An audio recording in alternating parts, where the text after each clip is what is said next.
back again for another unboxing. Actually, I'm trying to think about my unboxings. The last one I did, yeah, came up, but there was one before that. I think I might have even mentioned the last one that might never see the light of day because I really screwed up the settings and things like that. This, hopefully, I'm using everything properly now, and we should finally be past those audio issues I had in the other because I have a new mic that's supposed to be pretty good. But this is my first time using it where I'm kind of far away from it. Well, not really as far away.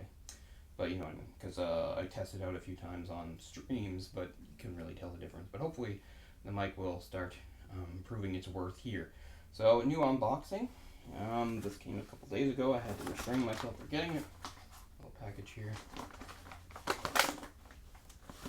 We'll see what we have.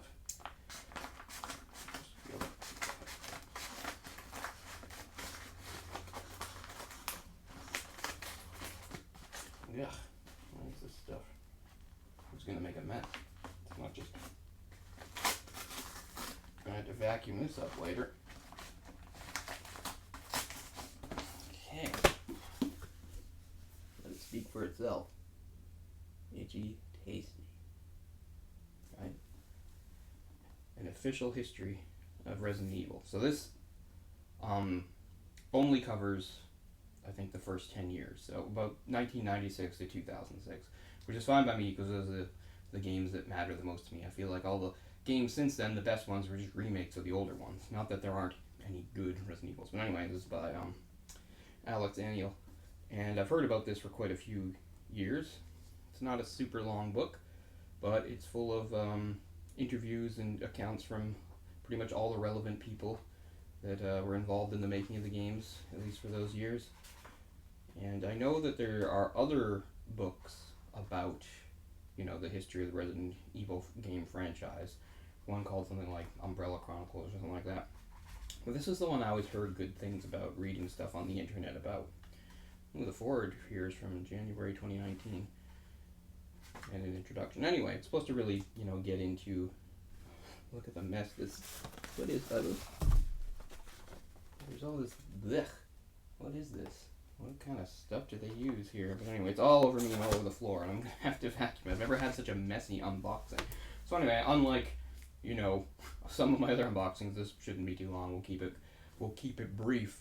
Not have to go 15 minutes, but I'll very just quickly say, you know, I'm not trying to be a snob or anything like that, because stuff just has to do with your age and your circumstance. But I've always been very happy about my age and my experiences in games. There's no wrong time to play a game for the first time. If you don't, you know, sometimes it is your age, or sometimes it's just opportunity, and maybe there's a classic game that came out ages ago that you never played and you're playing it now.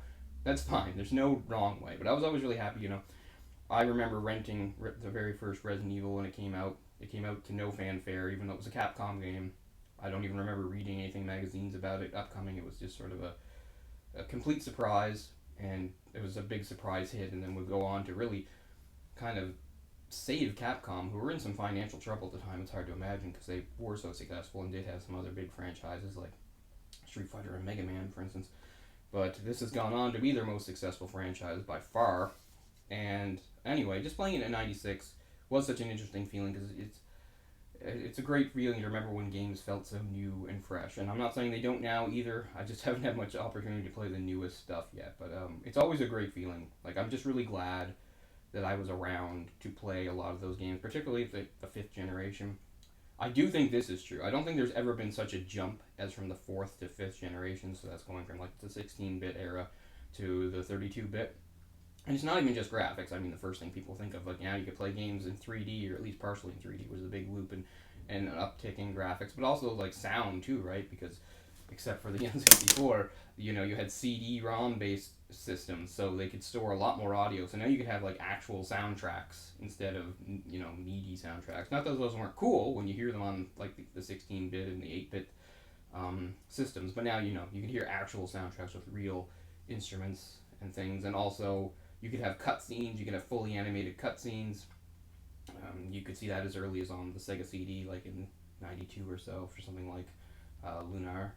But, yeah, just huge leap. And, of course, voice acting would come into it. So I just don't ever think that in the time since, you know, every generation has had its things, its innovations, the things added. But I don't know if we'll ever equal the leap between those. So I was just really glad to be kind of in my, like, I don't know, I was about 11 when it really started, going into, my early teens.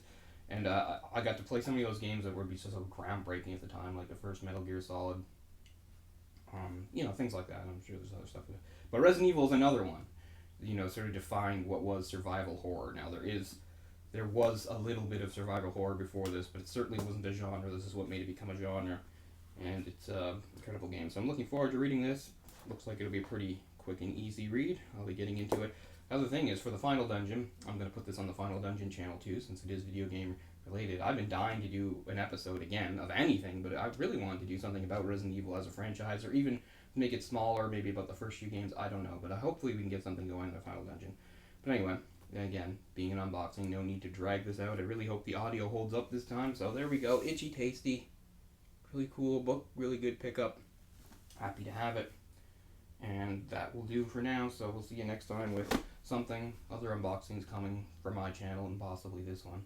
We'll see. Thanks a lot, guys. Peace out. See you soon. Bye.